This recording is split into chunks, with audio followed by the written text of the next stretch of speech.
So dito po tayo ngayon sa mga usaping politika dito sa ating bansa nang hanggang ngayon ay mag-20th Congress na at kita naman natin tong mga tulonggis na mga binuboto nyo ay impeachment pa rin ng impeachment, wala ng katapusan. Nakalimutan na ang taong bayan na ngayon ay umaaray na sa taas ng presyo ng gasolina. Mantakin nyo, ha? Magkano ba ang tinaas? 5 piso, 6 na piso? Kita nyo yan? Kung nakaraang sinasabi ng presidente ng Encantadia na walang significant ang gera ng ano ba yung gera dyan, Middle East, walang ang significant, 5 piso lang naman ang tinaas sa gasolina, yung presidente ng Encantadia. Pero ngayon dito po tayo sa Office of the Vice President, Commission on Audit. Yan, kita nyo ba yan, unqualified, ano ba yan, unofficial, ano ba yan, ayan basahin nyo kung ano yan. Ito po yung ng kuha sa opisina ng Vice President nga kung saan ay pilit talaga nilang sinasabi na magnanakaw ang Vice President. Magnanakaw, yan ang laging inaano na sama-sama na sila, mga vlogger nila, mga mainstream media, magnanakaw ang Vice Presidente. Ayan, yan na yung ng kuha, report ng kuha. Ito nga, basahin nga natin dito. Galing po ito sa post ng Buljakan. Ito, Bunga, opisina ni VP Sara Duterte nakatanggap ng pinakamataas na rating sa 2024 audit report ng kuha. Quezon City Hulyo 8, 2025. Isinapubliko ng Commission on Audit, kuha, ang taunang audit report nito para sa Office of the Vice President OVP para sa taong 2024 at binigyan si Vice President Sara G. Duterte ng unqualified opinion, ang pinakamataas na audit rating na maaaring matanggap ng isang ahensya ng gobyerno. Sa liham na may pitsang Hunyo 19, 2025, sinabi ng kuha Director Sophia C. Himura na sinagawa ang audit alinsunod sa International Standards of Supreme Audit Institution (ISAI) at sumusunod sa Section 43 ng Government Accounting Code of the Philippines PD number 1445. Batay sa audit, walang natuklasan anomalya o material misstatement sa financial statements ng OVP para sa taong 2024. Sinuri ng kuha ang financial position, cash flows, pagbabago sa equity at paghahambing ng budget at aktwal na nagastos ng opisina sa buong taon.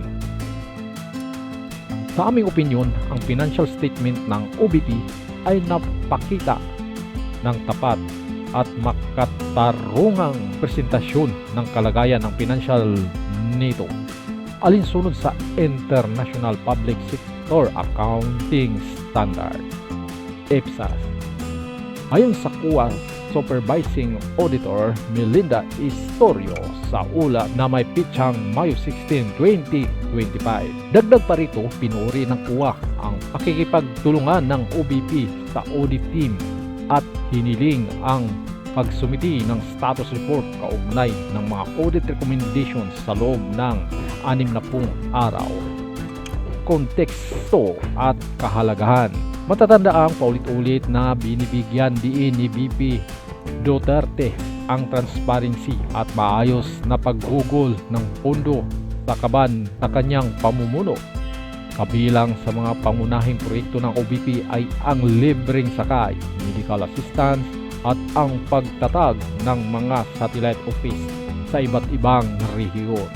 Ang malinis na audit report na ito ay inaasahang magpalakas sa kredibilidad ng OVP sa gitna ng mga isyu at tanong ukol sa paggamit ng pundo sa iba't ibang ahensya ng gobyerno. Sa panahong tumitindi ang panawagan para sa pananagutan at transparency, ang ganitong ulat mula sa kuha ay isang mahalagang tagumpay para sa kasalukuyang pamunuan ng Office of the Vice President. Ayan, isaksak nyo yan sa mga kukote nyo, mga anong tawag nyo, mga mga utumang, yung mga utumang dyan na pumapalakpak ang mga pang harap-harapang pang aago ng mga nasa gobyerno. Mga Pilipino, inaaago na kayo, ha?